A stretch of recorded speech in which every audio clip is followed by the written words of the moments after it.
Welcome back to Celebrity Radio. It's Alex Belfield talking to some of the world's biggest stars and some of my favourite people, and we've got one for you today. Wayne Newton, how are you? I'm doing great. How about you, Alex? I haven't spoken to you in nearly a decade, and here you are at Caesar's Palace still selling out. It's a remarkable life and career. Well, the truth of the matter is it's surprising to me also. I think that the fact that we can still bring a smile to people's face and maybe a tear to their eye once in a while, but mostly take away their troubles for that period of time that we're on stage, really is the motivating force that keeps me going. Here's what I don't understand. I've just sat through 2 hours of your show and I'm confused. Are you a raconteur, are you a comedian, or are you a singer? You must decide. I think you really don't have to decide, Alex, because as I reflect on show business, all right, and I remember seeing people like Judy Garland and Frank Sinatra in movies and on and on and on. They were great singers, they were great actors, they were great comedians. And so I think one can do it all as long as you really don't try to be the best in the world at one thing.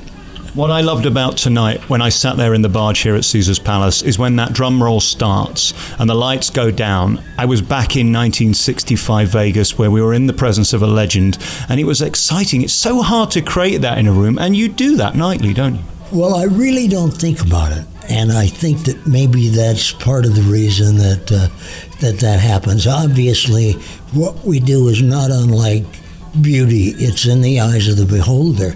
And I realized a long time ago that a song is the only thing that I can think of that's not a double-edged sword, because a song takes each person in that audience to a different place. So you can't say, well, I'm going to do this song and the whole audience is going to stand up. It doesn't work that way.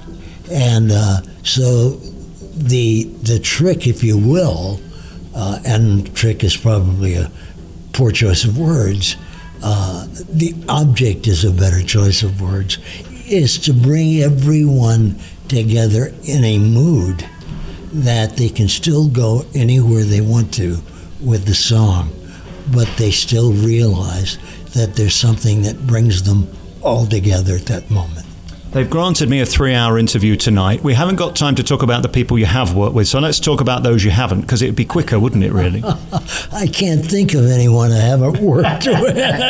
And it's really fun for me because getting to know them and being subjected over my lifetime from the time I was a little kid and getting to know people like Elvis.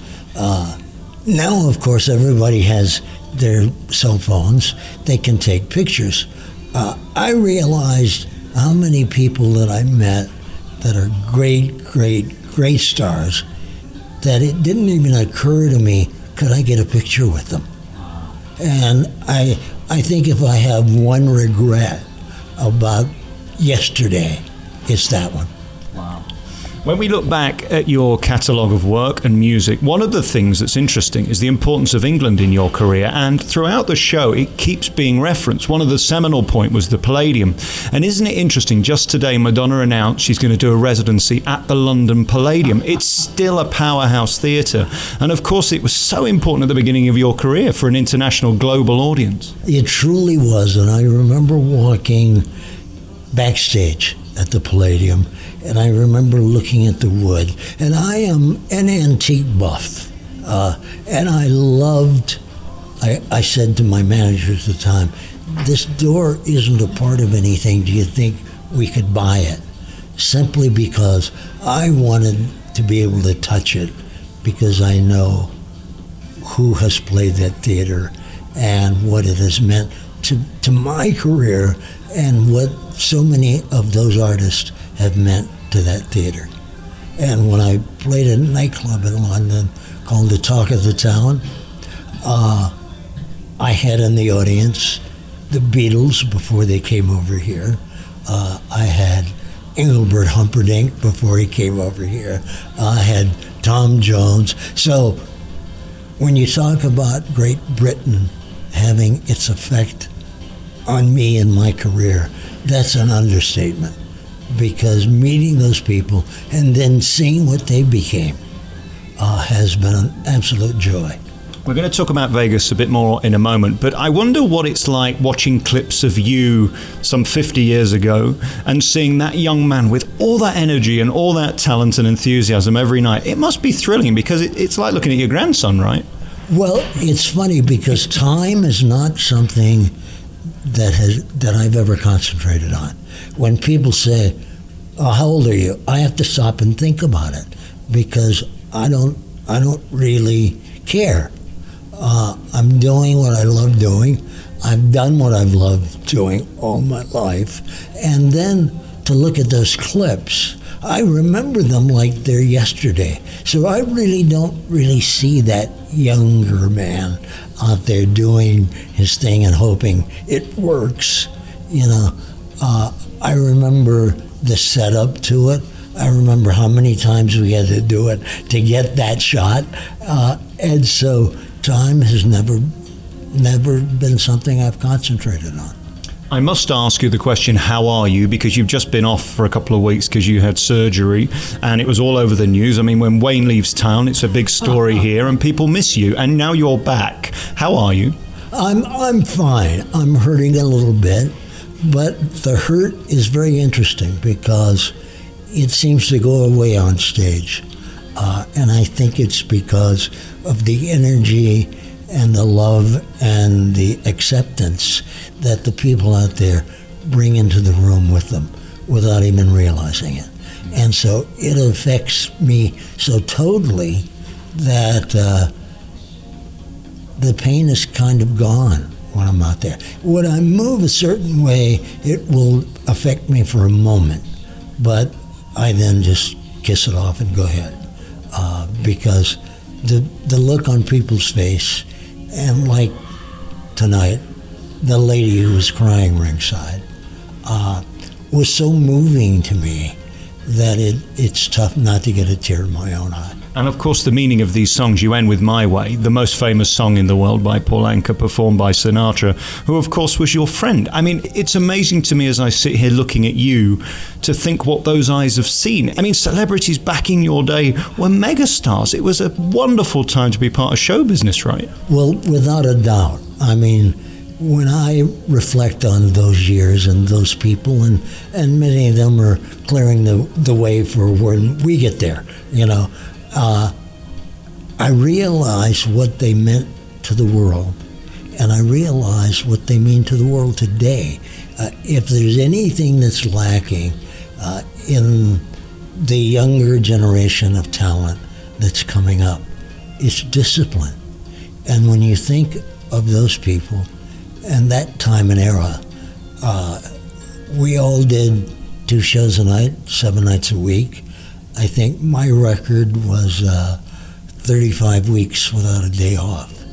And they would give the band a day off, but not the headliners. Right. And but when nobody tells you it's difficult, you don't turn it into something it's not. Mel Brooks has a line in The Producers where he talks about the lounge, and you talked tonight about having to do 6 shows a day, 6 days a week. If you can do this, I guess this is a walk in the park, walking into Caesars headlining and doing a couple of hours. It really is a walk in the park, and I do reflect on that very thing of thinking, oh my God, because I know how much energy it takes. And from the time you wake up in the morning or afternoon, in my case, the one thing on your mind is how much energy you're going to need in about 7 or 8 hours. And the last thing that audience wants to hear about is my problems. And if you'll notice, I didn't mention one thing about my back surgery or any of that, because they don't deserve it.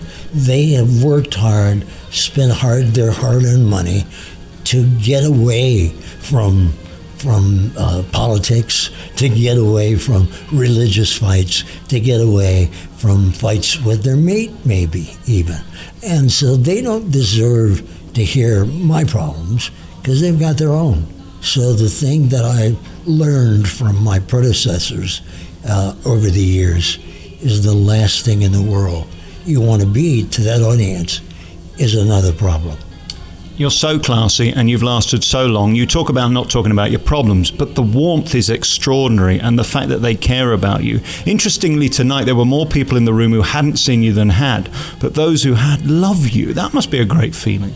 It's the most wonderful feeling, and a gentleman came up to me during the after thing where I take pictures with members of the audience, and he made a speech to me, literally, about what giving means and what being humble means, and all of those things that I learned from people like Jack Benny and Frank Sinatra and Dean Martin and all of that. And it's something I still practice. It never leaves me. And for someone to recognize it and be able to put their finger on it was truly one of the greatest compliments I've ever been paid. You've seen the evolution of this town. Las Vegas is still the entertainment capital of the world, and I believe it always will. It evolves and it changes, but there's still a place for people like you. Is it interesting for you to now walk around Las Vegas and see it as such a different place? I mean, it's day clubs and nightclubs. It's going to be a sports town. Is there still a place for a Wayne Newton who's 30, do you think? I'm not sure that the time and place exists anymore for the kind of break and the kind of people that I had the pleasure of working with without even knowing it. When you talk about 6 shows a night, 6 nights a week, those places don't exist anymore. I think they figured out in the 1980s that I had done something like 55,000 shows at that point. And I think, how lucky can one man be to be able to have something that you love doing that there is still a demand for?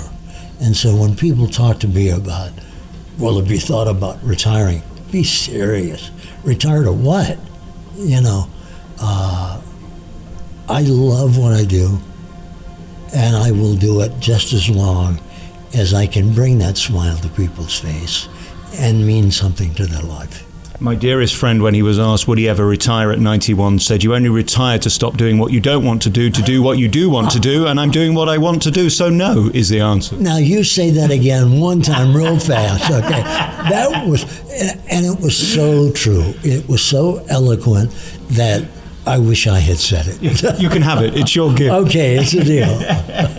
When we look at the show on stage and we see those Elvis numbers, you open with Viva Las Vegas, and then you tell the story of stealing his girlfriend. You must feel bad at this point. Well, I didn't really steal his girlfriend because she didn't tell me she was going with Elvis, and somehow he found out. And she is a very close friend of mine to this day. But the one thing that both of us, Elvis and myself, because I was single at the time, and of course so was he, is that maybe there is another fish in the pond. Right. And luckily for me and him, there were. Yeah, if there's not another fish when you're Wayne Newton or Elvis, I think none of us have got a chance, really. Just give us an insight and take us back to those days. I mean, walking in this building or that building, most of the casinos are not there that he played or you played. They've changed, evolved, and become different things. But walking in there, how did it feel? I mean, we see Rod Stewart and Celine on the front of this casino and Elton John and people like that. Is there any way of describing it, or was it just a job? Well, to take you back, I would explain to you that in those years, the 60s, late 50s, 60s, and 70s, those people that you just mentioned and incredible talents would not play Las Vegas. They wouldn't even consider having a long-term engagement at one of the hotels. And so to walk into these places, I think the best way to explain it is not only did I work here all this time, but I lived here all this time. I didn't come in and do my 2 weeks or 3 weeks and go back to Palm Springs or LA or New York or wherever, right?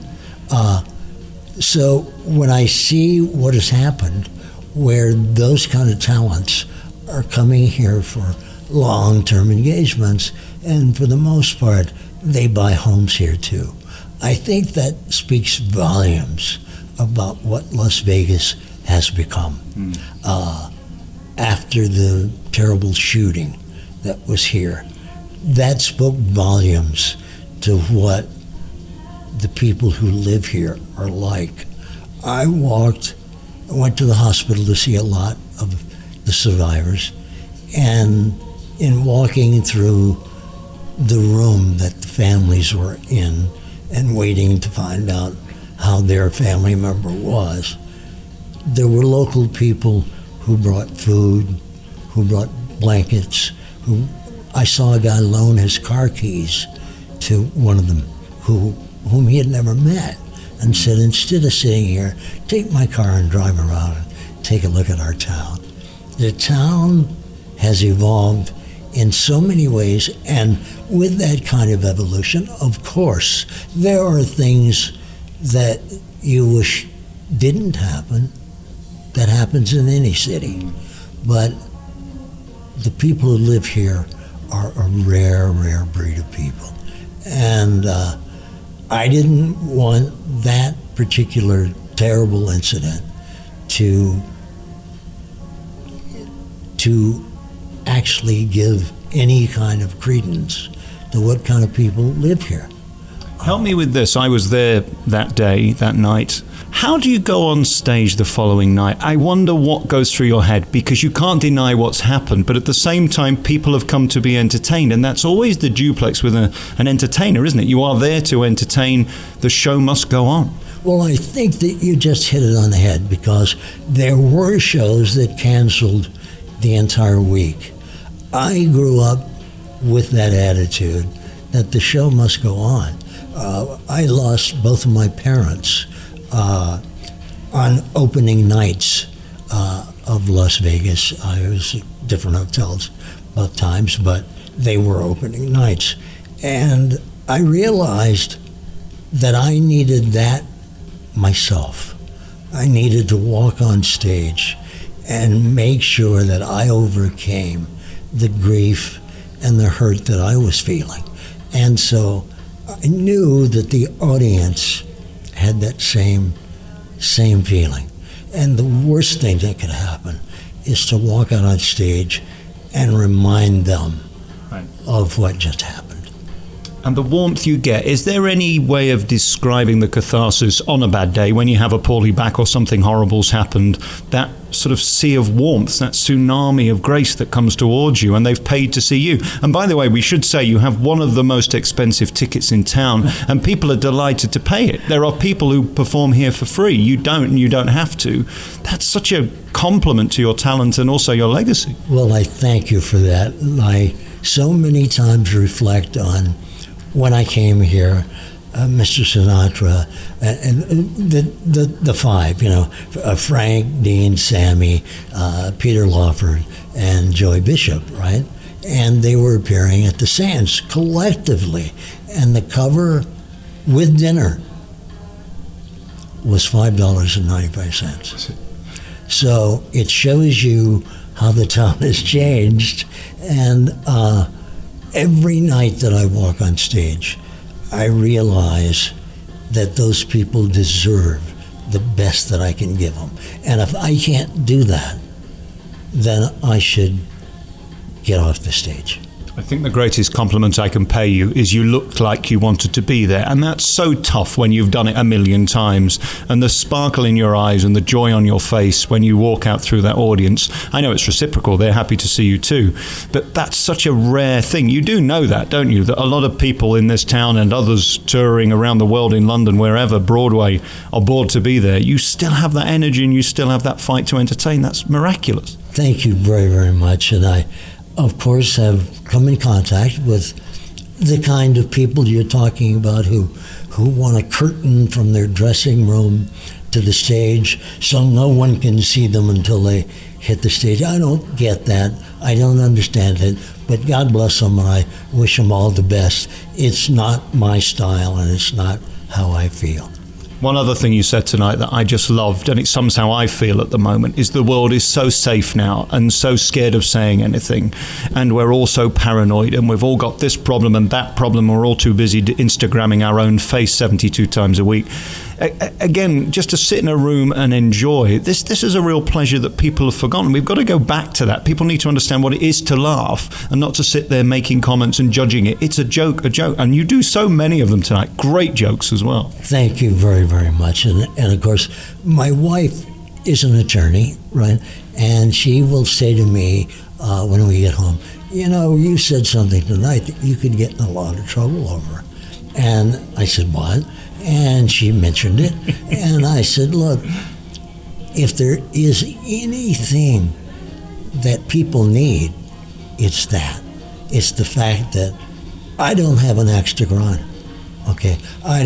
The one thing I never talk about is politics. I never talk about religion.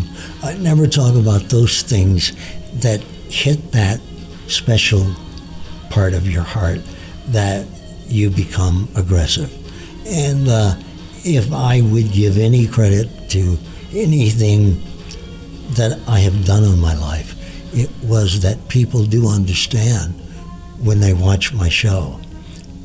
I don't have an axe to grind. I'm just there to bring them some happiness.